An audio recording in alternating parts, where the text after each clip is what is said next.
stand by for Nick Carter, Master Detective. The Mutual Broadcasting System presents Nick Carter in another of his famous and exciting adventures, starring Lon Clark, The Case of the Perfect Alibi.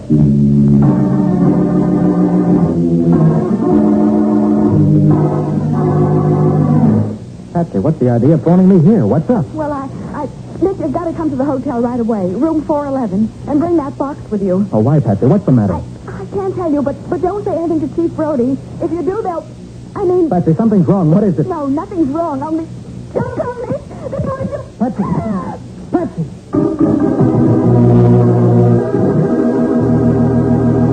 Now, Nick Carter, Master Detective, and the Case of the Perfect Alibi. It is midnight in the little upstate resort town of Lake Hillman. Chief Brody of the local police stands beside a flashy, expensive sedan. Behind the wheel is a dark, heavy-set man wearing a huge diamond on his left hand. His face disfigured by a jacket scar. So I run through a red light. So what? So you get a ticket, mister. Let's see your driver's license and the car registration. Sure. You fellas think you can come up here from the city and do just about anything you want. I aim to show you different. Yeah. Huh? Oh, the license. Give me it.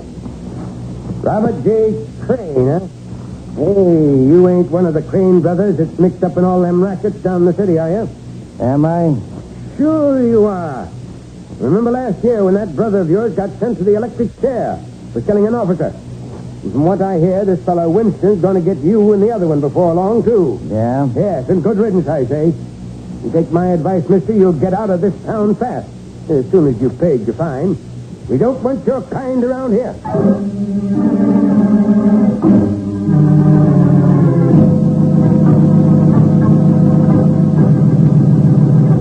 Nice and cozy, ain't it, Mr. Winston? Just you and me alone here in your apartment where we can talk without nobody to bother us, huh? I'm not afraid of that gun, Crane. And I'm not afraid of you. Now say what you came to say and get out. Sure, but not for a while yet.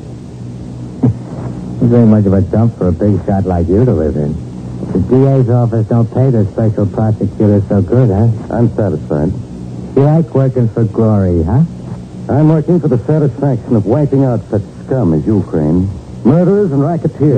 Yeah, and making a big name for yourself, too. You and your big campaign to clean up the town. Crane, if you weren't scared, you wouldn't have come here tonight.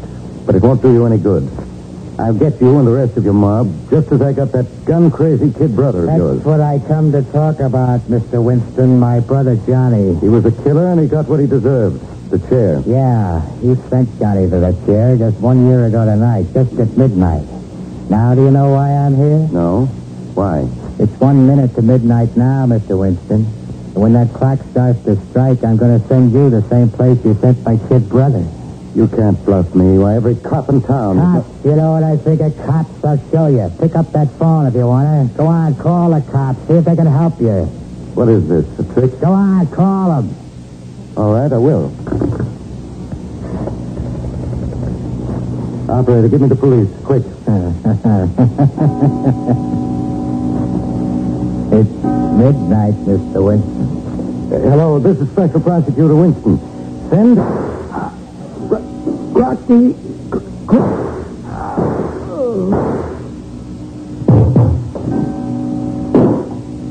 So long, Mr. Winston. Say hello to Johnny for me.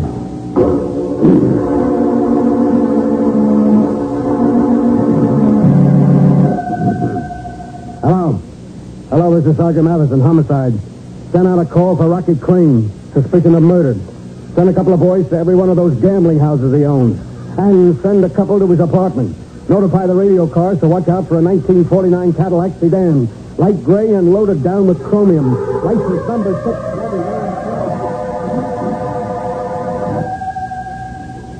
6. Yeah? Oh, yeah, Dolan. He's spending the weekend where? Lake Hillman, huh? Okay. I'll get in touch with the Lake Hillman police and have them bring him in.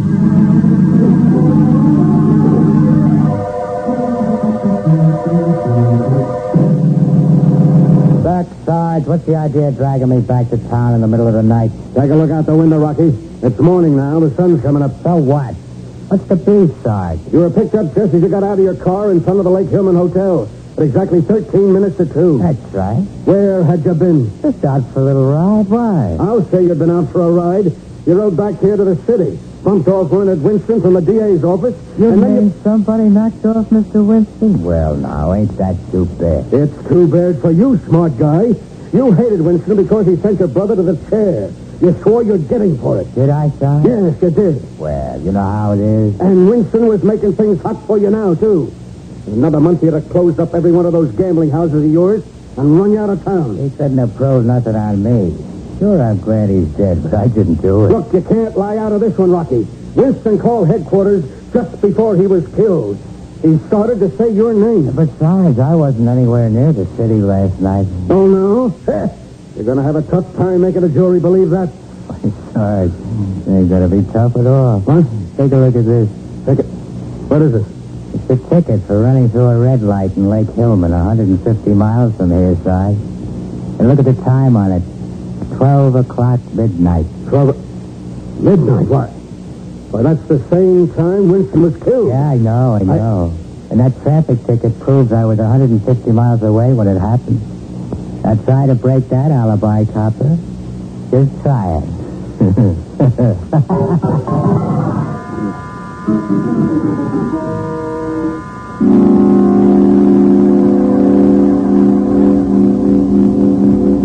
Oh, I had to turn him loose, Nick. There wasn't anything else I could do. I suppose you checked with the Lake Hillman officer who gave him the ticket, Matty. Why, of course I did. It was the chief of police himself. The chief of police was directing traffic. Yeah, Patsy, you know how it is in those small towns. They've only got 3 men on the force, and on Saturday night, all of them have to turn out to take care of the traffic. You're sure he isn't mistaken about who was in Rocky's car? Nick, he swears it was Rocky. He described him to me. Then I showed him pictures of Rocky, and he swears it's the same guy. Well, just what you want me to do. Nick, look, I got to crack this case, and I got to have help. I'll bet anything Rocky Crane bumped off Winston, no matter what kind of an alibi he's got. Well, I suppose the biggest clue you've got is the fact that Winston tried to speak his name when he called headquarters. But, Patsy, we don't know that he was going to accuse Rocky of shooting him. Well, maybe not, Nick, but here is the clincher. Rocky knew that Winston was bumped off at midnight. Now, how did he know it unless he did the job himself? I sure didn't tell him. But, Matty, that's not proof that you can take before a jury. No, I know, Nick, I know, but somehow, some way, we've got to get that proof. Sergeant, do you think Chief Brody could be lying? I don't know, Patsy. I'd hate to think it, Well, but... then let's not think it until we've exhausted every other possibility. How about Rocky's brother, Red? Didn't you say he was at Lake Hillman, too? Yeah, Nick, but what... Nick, Red's just as bad as Rocky, and he'd have had the same motive Rocky did for killing Winston. I'll bet You forget, Patsy. It was Rocky's name Winston tried to say on the phone. Yeah, and besides that, Red's got a better alibi than Rocky has. He's seen in the Lake Hillman Hotel about 11 o'clock and again at 12:30. Positive identification. Then maybe Red was driving Rocky's car when Chief Brody gave him the ticket. Look, Patsy, Rocky was driving his own car when Brody picked him up just before 2 o'clock. Okay, I give up. Well, just the same, Matty. A man can't be two places at the same time. Either you're wrong about Rocky's... But I'm not wrong, Nick. I'll stake my life on it. All right, then. Something's wrong at the other end. Suppose Patsy and I drive up to Lake Hillman and try to find out what it is. Even if we learn nothing, I'll enjoy a drive out in the country with an attractive girl. And, Patsy, you're particularly attractive today in that new lavender dress.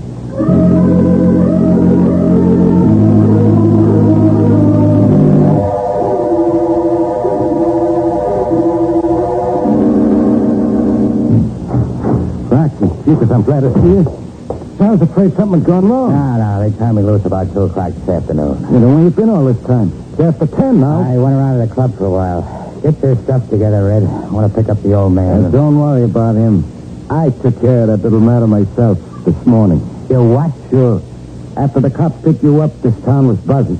I thought if the old boy heard anything, he started putting 2 and 2 together. You saw it. Since one of you got brains enough to think.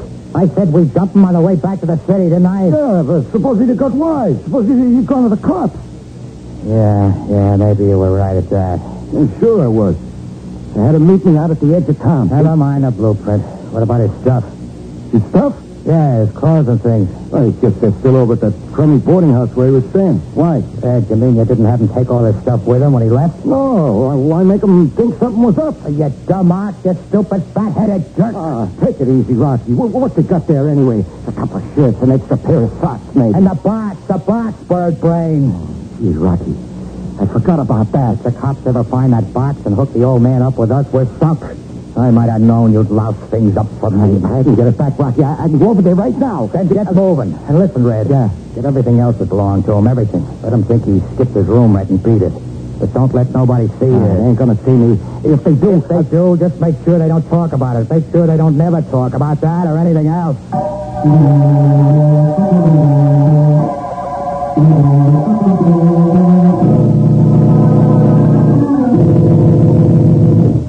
I'm glad you're still in your office, Steve Brody. I'm afraid I'd miss you. Well, you're just lucky, Mr. Carter. Comes 11:30 at night. I'm generally home in bed.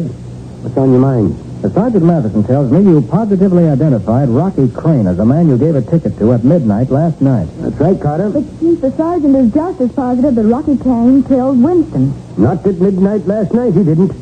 What makes the sergeant so sure it had to be Rocky? Well, Chief, the motive was revenge. Winston was killed exactly 1 year to the minute after Rocky's brother went through the electric chair for murdering a police officer. What about Well, it? don't you see? If it was revenge, Rocky would want to do it himself. And Matty swears that Winston even tried to give the police Rocky's name. Now, look here, Carter. I hate crooks and killers as much as anybody. But at midnight last night, Rocky Crane was here in Lake Hillman. I saw him. I gave him a ticket for passing the red light at the corner of Main and Elm Street. And he passed that light precisely at 12 o'clock? That's what I said. I can't help feeling that somehow he's using you for an alibi. Well, if he is, I've got to give him that alibi. I've got no choice. Come in. Oh, Mr. Brody, I didn't know you were busy, but I was passing the courthouse and I saw the light in your Oh, for Pete's sake, Emily Dawson.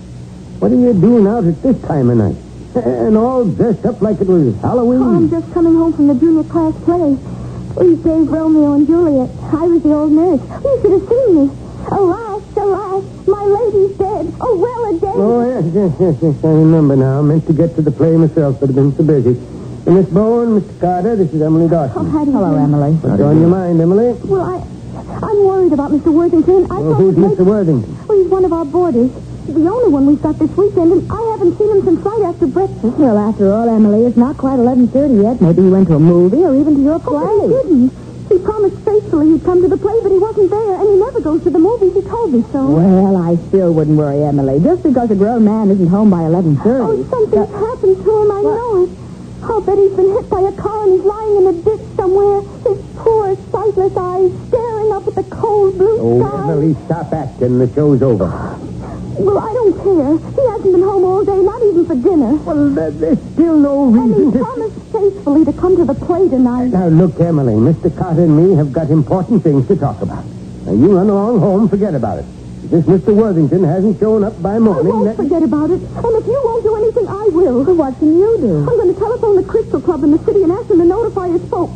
Bristol Club? Yes, it's a kind of a residential hotel where he lives, Mr. Carter. He told me that the Crystal Club isn't a residential hotel. It's a gambling house. Oh, no. Not only a gambling house, it's one of a chain that belongs to the Crane brothers. The Crane brothers? Hey, Carter, is this Worthington fellow's connected some way with them Cranes? Yeah. I'd like to know why he's up here in Lake Hillman at this particular time. If you think Mr. Worthington is a gambler, you're wrong. He's an actor. An actor? Well, he used to be. After we got to be friends, he showed me a scrapbook. Well, I used to play just about every kind of a part there is, I guess. Now, wait a minute. Miss Dawson, are you sure that Mr. Worthington didn't just pack up and skip out this morning? Of course, I'm sure. Well, I looked in his room after supper, and all his things were still there. Well, maybe he's come back home while you've been down here. Well, when Mama's there, you could phone her and ask. We'll do better than that, Miss Dawson. We'll go and see for ourselves.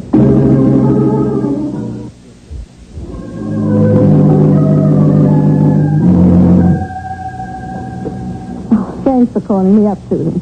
I'll tell Emily how much you enjoyed the play. No, I'm all alone in the house now, but I expect her any minute. She's worried about our new boarder. And... Huh? Oh, nothing important. You know how excitable Emily is. Yeah, I'll tell you about it tomorrow. Bye, Susan. I wonder if I should have waited and come home with Emily. She may run. Okay. Oh, that must be Mr. Worthington. Is that you, Mr. Worthington? Mr. Worthington? Funny. I better go see if he's all right. I'm sure that noise came from his room. Are you in your room, Mr. Worthington? Mr. Worthington, you're not sick, are you? Mr. Worthington...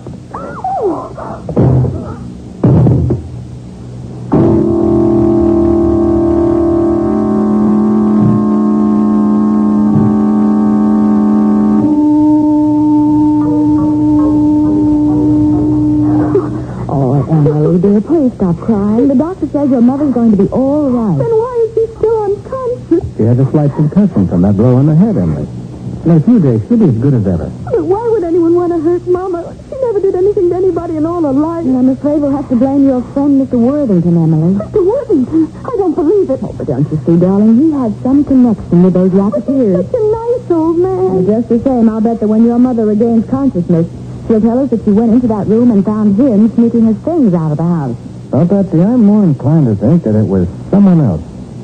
Someone who came here for his belongings. Someone who couldn't afford to be seen. But one of the Crane brothers? Maybe. What? And when Mrs. Dawson walked into the room, he socked her and got away. Then Worthington must have had something in his room that would incriminate them. Some piece of evidence. Well, if he did, it's not there now. Everything that belonged to him is gone. Well, everything that was in the room is gone. What? I have his makeup box. You do? Yes, sir. Mr. Worthington was just wonderful with makeup, and he promised he'd fix me up to look like an old lady for the class play tonight, but he didn't come home, so I went up to his room and got it. Well, where is it, Emily? Right over here on the mantel. Oh, I wouldn't have kept it or anything like that. I just wanted to... Let me see the box, please. Oh, yes, sir. I know Mr. Worthington wouldn't have minded my using it. He told me Now, that don't worry, Emily. I'm not blaming you for the box. I'm glad you did. Now, let's see what's in here. Looks just like every other makeup box, doesn't it? A lot of old dirty sticks of grease paint. Yes, but everything isn't old, Patsy. Here's a brand new bottle of collodion and a new bottle of spirit gum. Oh, the spirit gum is what they use for sticking on false beards. False mustaches, too. And collodion makes an excellent artificial scar. An artificial scar? Then maybe it wasn't Rocky that Chief Brody gave the traffic ticket to after all. Maybe it was Mr. Worthington, made up to look like him. It could be. With only a dim light from the dashboard on his face, it wouldn't be hard to get away with a disguise. No. Emily, tell me. Is Mr. Worthington a heavy-set man with a deep voice? Oh, no, Mr. Cuddy's little and skinny. He's got a high sort of crack-sounding voice. A man like that could never impersonate Rocky Crane, not with all the makeup in the world. No, but I know who could. You do? Patsy, get us a couple of rooms at the hotel. We won't be going back to the city tonight. All right, Nick, but what are we staying here for? I'm going back to see Chief Brody. I've got a nice new idea I want to test out.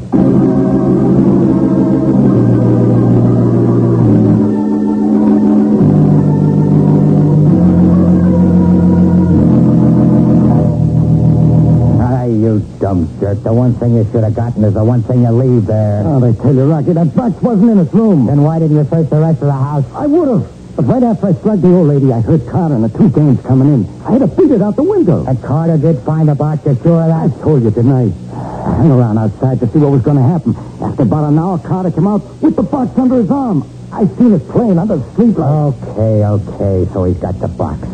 So maybe he'll even figure out how we worked it, but that still ain't proof, Red. Sure it ain't, Rocky. That some police chief swore he was giving me a ticket at midnight, and a smart lawyer can tie him in knots if he tries to take it back in spite of...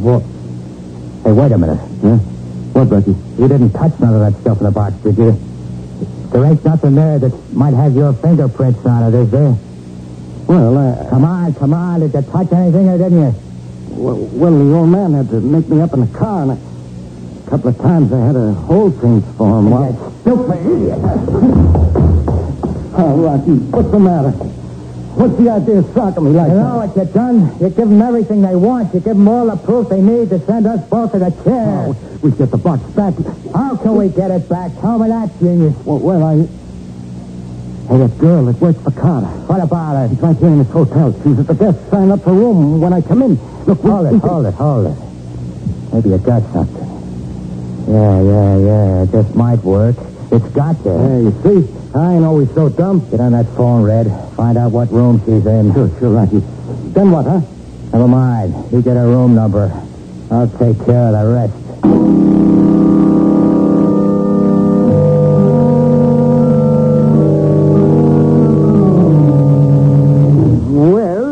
Well, yes, Carter, it was kind of dark inside that car when I gave Rocky that ticket. Then it could have been Red Crane made up to look like Rocky, couldn't it? The difference in height wouldn't show with him sitting behind the wheel, and they both have the same type of face, big and beefy. Yes, I guess it could have been if he had some kind of black dye on that red hair. Not dye. Mascara. Something that he could wash out quickly. And there's a big cake of mascara on this makeup box, and it's almost used up. Yeah.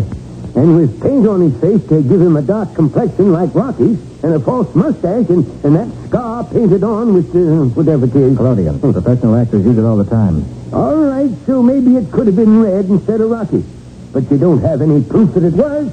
Not a bit of proof. That's why we have to find Worthington's body. If we can't prove that Rocky murdered Winston, perhaps we can prove that Red killed Worthington and that Rocky was an accessory. What makes you so sure anybody killed the old man? Well, why else would he have disappeared without taking his things with him? And besides, he's the only one who could tell what really happened. The Crane boys would never be safe while Worthington was alive. Yes, I see what you mean. But without having any idea where to look for him, it's going to be pretty hard finding the body. No, I don't think so.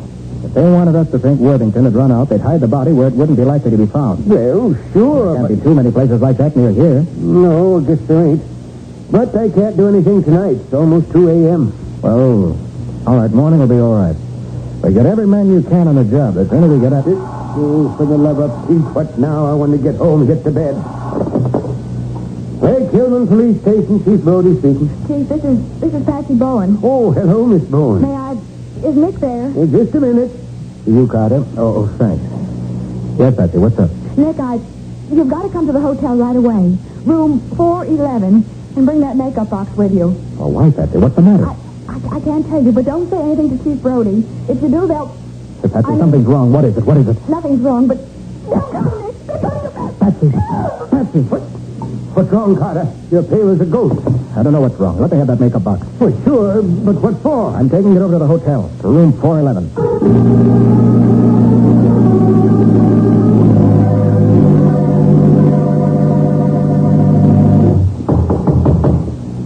Come in, Carter. What's the score, Rocky? Where's Patsy? Sit down, Carter.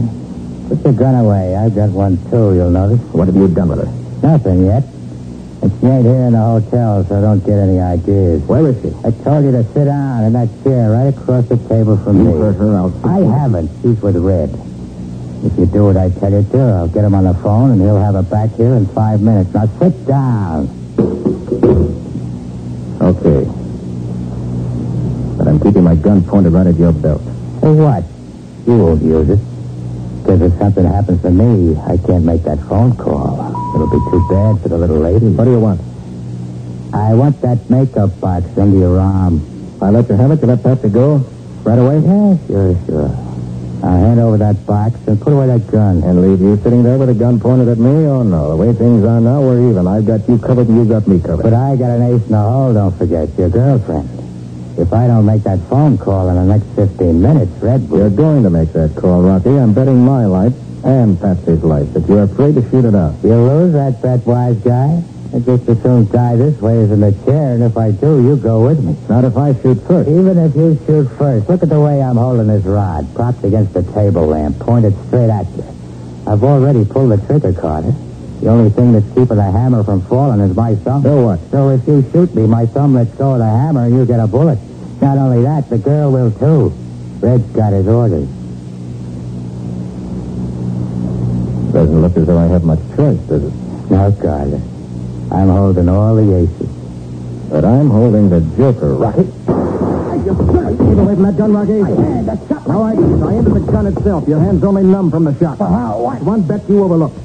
Your gun was propped up and pointed at me, but my bullet knocked it aside and spoiled your aim. Okay, but Red's still got the girl. You're forgetting that. I'm not forgetting anything. You're going to get on that phone and call Red. Ah, no, I ain't. You'd rather have me break your arm? I ain't making any call. Let her die. No mercy. No, stop. You don't make that call? Yeah. Let up on my arm. All right, over here to the phone. You better make it sound convincing. Oh, my God. Just a reminder. Now go ahead.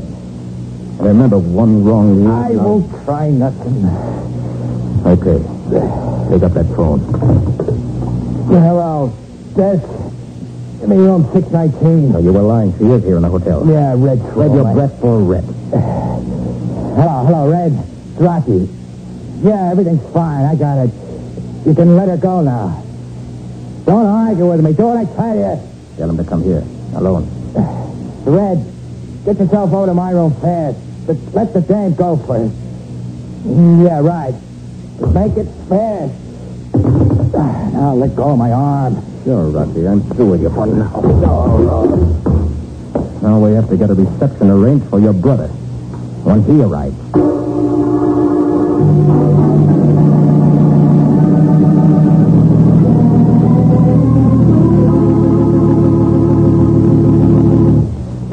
did they find Mr. Worthington's body? Oh, yes, Matty. It was in the old stone quarry under 20 feet of water, weighted down with scrap iron. Yeah, but have you really got any proof that Red killed him? Plenty. Ballistics can prove that he was shot with Red's revolver. Oh, and I suppose Rocky will be convicted, too, as an accessory. So it doesn't matter whether or not you ever prove that he murdered Winston. Probably.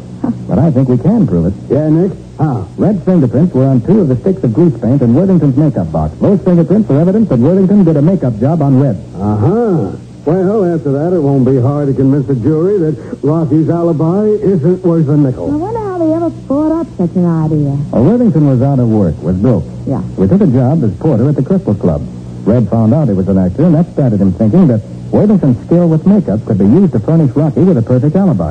And the old man didn't even know he was mixed up in a murder plot? No, he was completely innocent. They told him they were going to play a practical joke on some friends of theirs. Well, just how did they work it, Nick? Well, the scheme worked like this, Matty. Rocky took Red's car, drove to the city, and killed Winston. In the meantime, Red picked up Rocky's car, met Worthington, got made up to look like Rocky, then intentionally ran through that red light and got a ticket. Well, one thing I can't understand is why Rocky allowed Winston to call the police just before he shot him. Well, that was part of his alibi.